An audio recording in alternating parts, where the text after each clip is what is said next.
Hello बच्चों, स्वागत है आप सभी का हमारी नई क्लास में।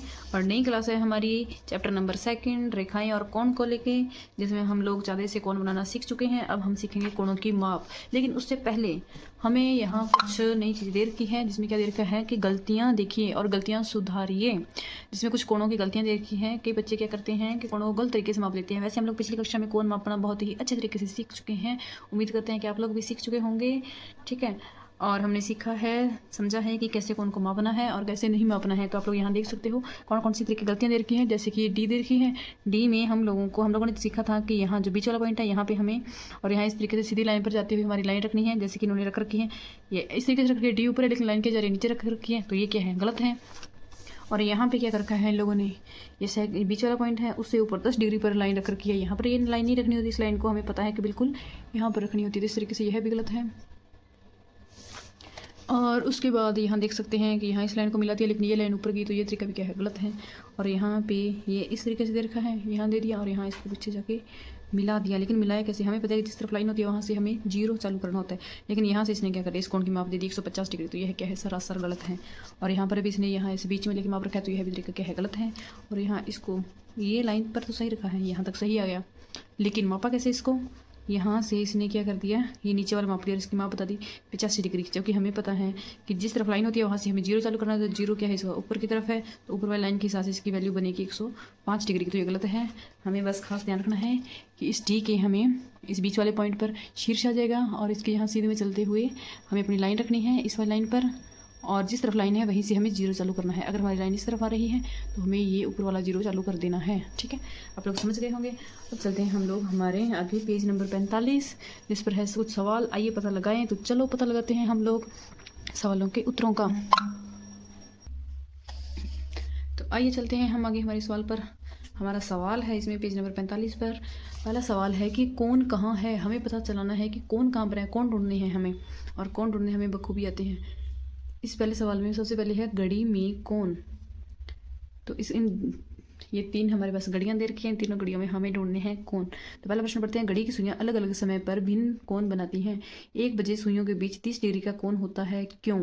सबसे पहले सवाल में हमें बताना है कि भाई 1 बजे सुइयों के बीच में 30 डिग्री का कोण बनता है, क्यों बनता है 30 डिग्री का कोण। यहाँ हम देख सकते हैं टाइम क्या है, 1 बजे हुई है, घड़ी की सुई 12 पर है और एक के पर है। ठीक है, इन दोनों सुइयों के बीच में जो कोण बन रहा है वह बन रहा है हमारा 30 डिग्री। अब ये 30 डिग्री क्यों बनता है, आइए जाने इसके पीछे का कारण।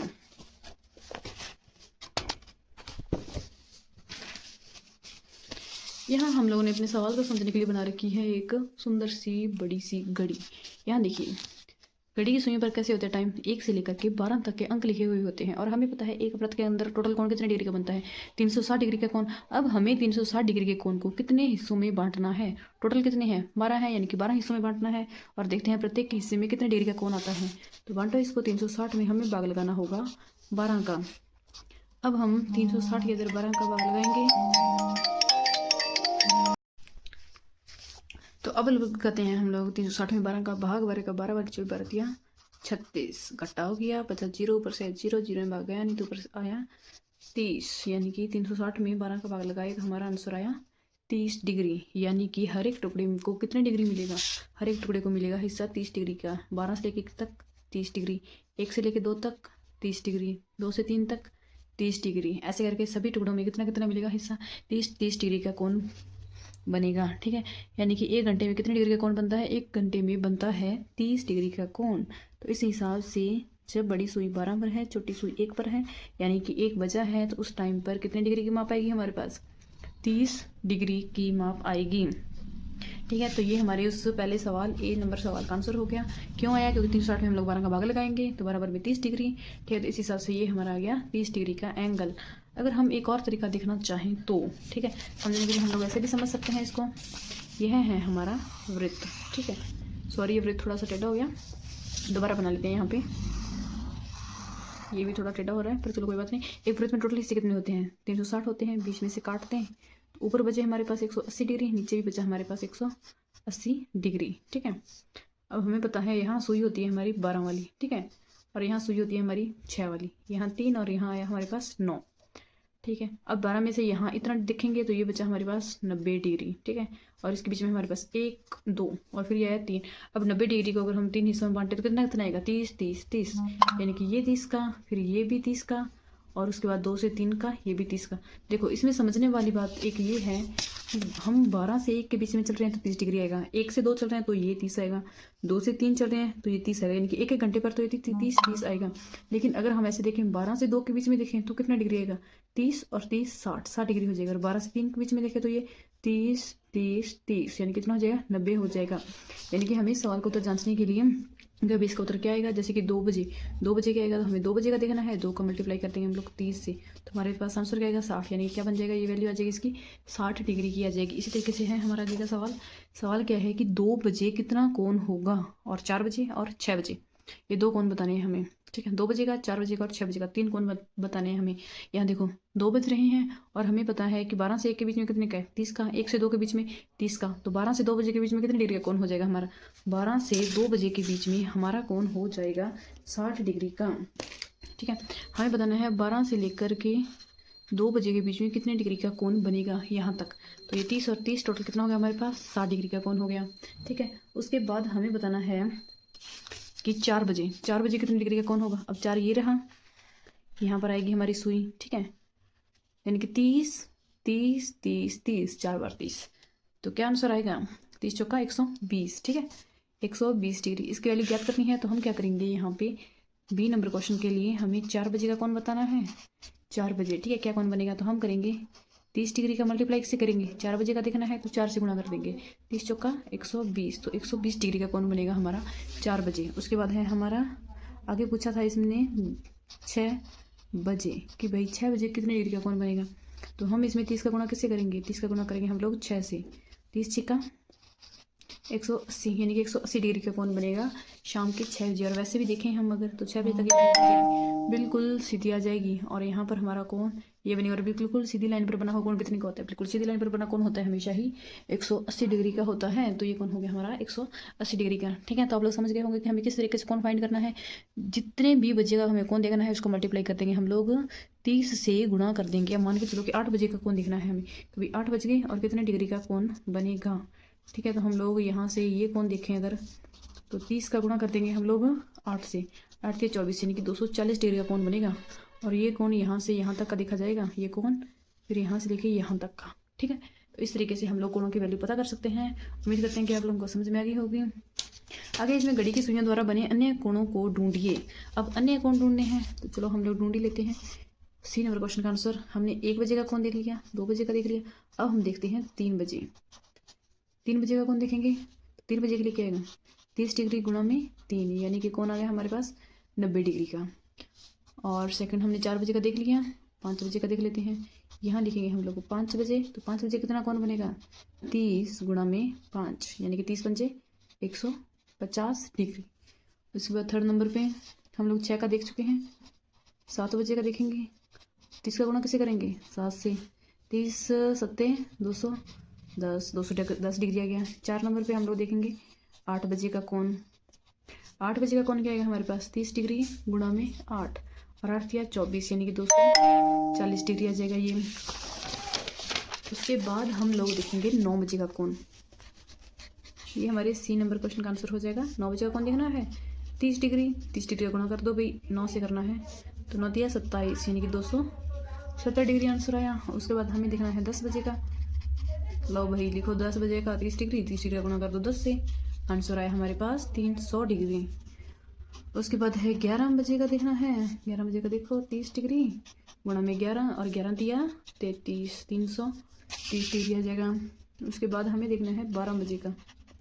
12 बजे तो 30 का गुणा कैसे करेंगे, 12 से कर देंगे, 12 का 12, 24, 12 दिया 36 और 0, 360 डिग्री, यानी कि 12 बजे तक पूरी जो उसकी सुई है वो कितना घूम जाएगी, टोटल 360 डिग्री तक घूम जाएगी। तो ये हो गया हमारे पहले सवाल का आंसर। उसके बाद चलते हैं हम लोग हमारे दूसरे सवाल पर। हमारा दूसरा सवाल कहता है कि एक दरवाजे का कोण, क्या ऐसा संभव है कि कोण का प्रयोग कर यह बताया जा सके कि दरवाजा कितना खुला है, कोण का शीर्ष और कोण की भुजाएं क्या होंगी। क्या हम बता सकते हैं कोण की सहायता से कि भाई कौन दरवाजा जो कितने डिग्री पर खुला है। हाँ जरूर बता सकते हैं। ये रहा हमारा दरवाजा और ये दरवाजा खुला हुआ है, तो इस दीवार के सापेक्ष देखिए हम लोग, तो ये दीवार हमारी और ये हमारा दरवाजा, इसके बीच का कोण हम लोग माप सकते हैं कि भाई कितने डिग्री का कोण है। ठीक है, इसका आंसर क्या जाएगा? हाँ, हम लोग बता सकते हैं कि दरवाजा कितना खुला हुआ है। सेकेंड नंबर में हम लोग लिखेंगे आंसर में हाँ। ठीक है, बता सकते हैं ये हमारी दीवार है, ये हमारा दरवाजा है, यहाँ पे एंगल बन जाएगा। अब हम लोग इसकी भुजाएं बतानी है कि शीर्ष और भुजाएं क्या बनेगी। हम लोग मान के चलते हैं ये है हमारा बिंदु ए, यहाँ है हमारा बिंदु बी और यहाँ है हमारा बिंदु सी। ठीक है, अब हमें शीर्ष और भुजाएं बतानी है। हमें भली भांति पता है कि शीर्ष क्या होता है और भुजाएं कौन सी होती हैं। तो शीर्ष कौन सा आएगा? शीर्ष वह बिंदु आएगा जिस पर दोनों भुजाएं हमारी मिल रही है। तो हमारा शीर्ष बिंदु आया बी और भुजाएं ए बी और बी सी। तो भुजाएं होंगी ए बी और बी सी। आप यहाँ पर इसको कोई भी नाम दे सकते हो अपनी मर्जी से, P Q R S T U V W X Y Z, कुछ भी। हमने ए बी सी दिया तो हमारा शीर्ष क्या आया? बी और भुजाएं आ गई हमारी ए बी और बी सी। ठीक है, तो ये हमारे क्वेश्चन का आंसर हो गया। उसके बाद है हमारा तीसरा प्रश्न। विद्या झूले पर अपना समय आनंद से बिता रही है। उसने ध्यान दिया कि जब उसने झूलना शुरू किया तो जितना बड़ा कोण है उतनी ही अधिक गति वह झूले पर अर्जित कर रही है। लेकिन यहाँ कोण है कहाँ? क्या आप यहाँ पर किसी कोण को देख सकते हैं? भाई जितने ज़्यादा एंगल पर ये झूलेगी उतना ही ज़्यादा क्या होगा? उतने ही ज़्यादा गति मिलेगी उसके झूले पर। हमें पता करना है कि भाई इसका कोण कहाँ है। तो हमें दिख रहा है कि एक तो कोण हमारा, इसको हम लोग क्षैतिज रेखा माने तो एक कोण हमारा यहाँ बन रहा है, ये रहा। ठीक है, और अगर हम इसको यहाँ क्षैतिज रेखा माने तो यहाँ पर ये भी हमारा कोण बन रहा है। तो दोनों तरफ से हमारे कोण बन जाएंगे। तो हाँ भाई, हम यहाँ पर कोण ढूंढ सकते हैं। और ये रहे हमारे कोण, एक इस तरफ पे और एक इस तरफ से, यहाँ पर भी हमारा कोण आ रहा है। ठीक है, तो ये हमारा तीसरे सवाल का आंसर हो गया। उसके बाद आता है हमारा सवाल नंबर 4। सवाल नंबर 4 क्या कहता है कि यहाँ एक खिलौने के दोनों ओर तिरछे तख्ते लगे हुए हैं। तो यहाँ इसके चित्र में देख सकते हैं हम लोग, एक तख्ता है, इसके ऊपर यहाँ एक ऐसी डंडियाँ वो बनी हुई हैं तिरछी तिरछी। ठीक है, जितना अधिक कोनिया तख्ते का झुकाव होगा उतनी तेजी से गेंद लुढ़कती है। हमें पता है कि वो जितना ज़्यादा उसका मान के चला ऐसे झुकाव है, जितना ज़्यादा झुकाव होगा उतनी तेजी से बॉल है जो फिसल के नीचे गिर जाएगी। और अगर झुकाव कम है, मान लो बिल्कुल स्ट्रेट है, तो बॉल लुढ़केगी नहीं, बॉल अपनी जगह पे पड़ी रहेगी। और जितना ज़्यादा झुकाव बढ़ता जाएगा वैसे वैसे गेंद ज़्यादा तेजी से लुढ़कती जाएगी। क्या कोणों का प्रयोग तख्तों के झुकाव के वर्णन में किया जा सकता है? प्रत्येक कोण की भुजाएं क्या होंगी? कौन सी भुजा दिखाई देगी और कौन सी भुजा दिखाई नहीं देगी? तो आइए लिखते हैं हम लोग इस क्वेश्चन का आंसर। तो चौथे क्वेश्चन का आंसर लिखने के लिए हम लोगों ने उस चित्र को अपनी कॉपी पर बना लिया है। ठीक है, तो ये रहा हमारा चित्र। ठीक है, इसमें यहाँ बने हुए हैं ये कुछ तख्ते, 4 तख्ते बने हुए हैं जिनमें कुछ एंगल बन रहे हैं और बॉलिंग क्या है इनके ऊपर लुढ़क रही है। जितना ज़्यादा इसका झुकाव होगा उतना ही तेजी से क्या है गेंद हमारी लुढ़केगी। और हम देख रहे हैं कि जितना ज़्यादा झुकाव है इसका मतलब कोण भी क्या है उतना ही बड़ा होगा। और अगर झुकाव कम है तो कोण की वैल्यू भी क्या हो जाएगी हमारे पास? कम हो जाएगी। तो हम लोग लिख सकते हैं कि जितना अधिक कोण है उतना ही झुकाव क्या है? अधिक है। अब आगे हमें इस सवाल के अंदर बताना है कौन भुजाएं और कौन सी भुजा है जो हमें स्पष्ट रूप से दिखेगी। ठीक है, तो हम यहाँ पर देख सकते हैं हम लोगों ने यहाँ पे कुछ कोण बना लिए हैं, बिंदु भी दिख रही है। अब यहाँ कोण के लिए हमें पता है हमारे पास 2 भुजाएं होनी चाहिए। ठीक है, तो एक भुजा यहाँ हमने नाम दिया इसको ए, उसके बाद जो शीर्ष बिंदु है, शीर्ष बिंदु को नाम दे दिया बी, ये आया पॉइंट हमारे पास सी। इसके बाद यहाँ पे हमारी ये भुजा होगी डी, शीर्ष बिंदु ई और ये भुजा एफ। ठीक है, उसके बाद इसके लिए हम लोगों ने एक नया नाम दिया इसको जी, फिर ये पॉइंट एच हो गया, ये हो जाएगा हमारे पास आई। और यहाँ ये भुजा होगी हमारे पास जे, ये पॉइंट के और यहाँ ये बिंदु एल। तो इस तरीके से हमारे पास 4 तरीके के कोण बन गए। इसके लिए हम लोगों ने यहाँ एक सारणी टाइप के रूप में लिख दिया है। कोण लिखेंगे सबसे पहले हम, फिर उसमें भुजाएं कौन कौन सी है और कौन सी भुजा है जो हमें स्पष्ट रूप से दिखेगी उसका लिखेंगे। तो सबसे पहले हम लोग लिखते हैं पहला कोण हमारा ए बी और सी। कोण के लिए ये निशान आता है, हमें पता है कोण है हमारे पास ए बी सी। भुजाएं कौन कौन सी हैं? ए बी और सी। भुजाएं हैं हमारे पास A B comma B C. अब हमें स्पष्ट रूप से दिख रहा है कि इन दोनों भुजाओं में से कौन सी भुजा जो स्पष्ट दिख रही है। ये भुजा तो सभी में शामिल रूप से आ रही है, एक ही भुजा है जो अलग तरीके से जा रही है। अब जो अलग जा रही है वही तो हमें स्पष्ट रूप से दिख रही है। तो कौन सी भुजा दिख रही है हमें? तो भुजा बी सी भुजा हमें स्पष्ट दिख रही है। आगे वाला कौन आता है? कोण डी ई और एफ।